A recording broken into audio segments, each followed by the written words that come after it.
No räägi siis mulle, kuidas sa sattusid siia? See kõik toimus laupäeval. Sõbrad kutsusid mind mängima. Ma ei teadnud, mida teha ja läksin koos nendega mängima. Me mängisime ja kaotasime kõik oma raha ära. Ja tahtsime mängida veel ja veel. Me hakkasime varastama. Me mõtlesime varastada üht vana meest, tal peaks olema raha.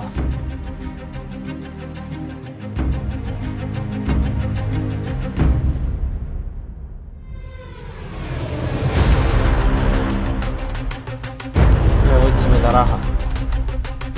Vahetasime, läksime mängima, aga kaotasime ka seda. Me läksime kooli. Me hakkasime varastama seal asju. Me varastasime ja müüsime kõike, mida saime, et mängida ja võita kõik oma rahad tagasi. See muutus meie kõige tähtsamaks eesmärgiks, aga pärast ma sain aru, et minu sõbrad kasutavad mind. Ma muudkui varastasin ja varastasin. Ma uskuda ei saanud, et sain vargaks. Ma kaotasin oma töölise eesmärgi. Ma ei teadnud, mida teha. Ma vajasin vastust. Ma sain aru, mida teha. Ja mida sa siis tegid? Ma päästin seda vanameest.